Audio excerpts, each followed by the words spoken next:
मैं संदीप रंजना आप लोगों का स्वागत करती हूँ एक बार फिर से आपके अपने चैनल पे। फ्रेंड, जो बिगनर्स है उनकी एक बहुत बड़ी प्रॉब्लम होती है कि डांस करते वक्त वो जो है या तो सिर्फ अपने हाथ के स्टेप कर पाते हैं या फिर पैरों के स्टेप कर पाते हैं। ने हाथ और पैर एक साथ चला पाएंगे, ठीक है, लेकिन उसके लिए आपको वीडियो में बने रहना पड़ेगा और वीडियो को शुरू से लेके लास्ट तक देखना पड़ेगा। तो चलिए बिना देर किए हुए आज की वीडियो की हम शुरुआत करते हैं। अब आपको पहले आप पैरों के स्टेप ध्यान से देखिएगा कि किस तरीके से आपको पैर चलाना है और पैरों की ये डीपिंग जो है किस तरीके से आपको काउंट करना है। अब होता क्या है कि जैसे ये हमारे पैर चल रहे हैं, देखिए 1 2 3 4। अब होता क्या है, जो बिगिनर्स हैं उनके दिमाग में ये कंफ्यूजन होती है कि ये हमारे पैर चले 1 2 3 4, वो इस तरीके से काउंटिंग करने लगते हैं। जैसे एक बार ये चला है 1 फिर 2 फिर 3 फिर 4, वो इस तरह से काउंट करते हैं, ठीक है। इस पैर की वो अलग काउंटिंग करते हैं और इस पैर की अलग काउंटिंग करते हैं, लेकिन ऐसा नहीं होता है। काउंटिंग हम दोनों पैर को चलाते हैं, लेकिन काउंटिंग सिर्फ एक बार ही होती है। कैसे होती है देखिए। अब आप अपना वही पैर बाहर निकालेंगे जो पैर आपका ज्यादा चलता है, ठीक है। जैसे कि मैं राइटी हूँ, ये मेरा राइट साइड है, ये मेरा लेफ्ट साइड है, तो ये मैंने अपने सीधे वाले पैर को बाहर निकाला और इसको चलाया 1 2 3 4, ठीक है। या तो अब आप इसे काउंट कर लीजिए 1 2 3 4, या फिर पीछे वाले पैर को काउंट कर लीजिए, ठीक है। देखिए जैसे ये करा, हाँ 1 2 3 4, ठीक है। पैर दोनों चलेंगे लेकिन काउंटिंग जो है हमारी एक बारी होगी 1 2 3 4, ओके। आप सबसे पहले अपने पैरों को चलाना सीखेंगे और एक पैर की ही काउंटिंग होगी 1 2 3 4 1 2 3 4, ओके। यहां तक आपको क्लियर हो गया। अब बात आती है हाथों की, ठीक है। ये हमारा जो ये हम ऊपर की तरफ हाथ करते हैं ना, ये हथेली, ये उंगलियां हमारे ऊपर की तरफ होती है, इसको हम बोलते हैं उदर। और जो बीच में हमारे स्टेप होते हैं डांस में उसको हम बोलते हैं मध्य।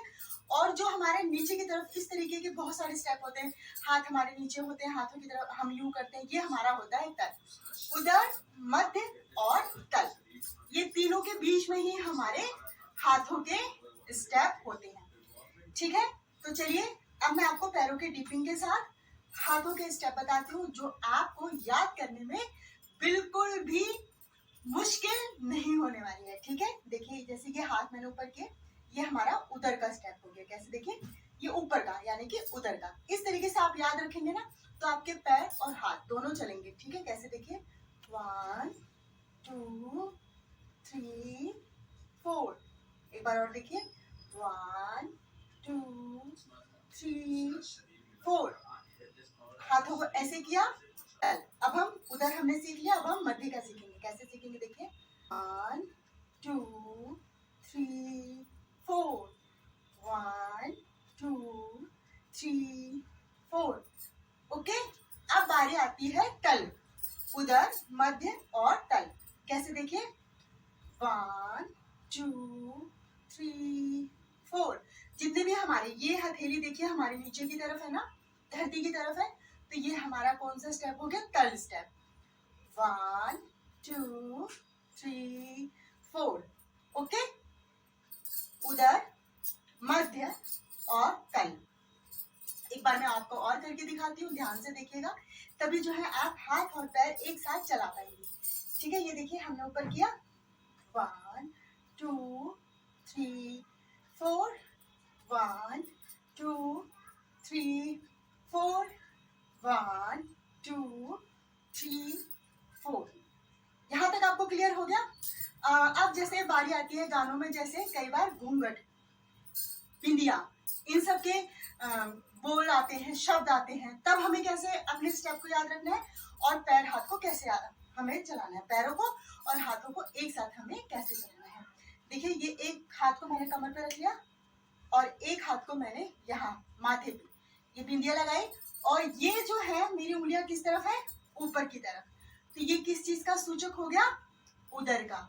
ठीक है, आप अपने हाथ को, दोनों हाथ को इस तरीके से कर सकते हैं। एक हाथ को ऊपर किया या फिर कमर पे भी रख सकती हैं। मैं दोनों तरीके से आपको करके दिखाती हूँ। 1 2 3 4, 1 2 3 4 में बिंदिया शब्द का इस्तेमाल आता है। या फिर आप वैसे भी जैसे पुराने गाने हैं, नए गाने हैं, उसमें भी बिंदी, इन सब का इस्तेमाल आता रहता है। तब आप इस तरीके से कर पाएंगे। देखिए 1 2 3 4। ठीक है, ये हमारे कौन से स्टेप हो गए?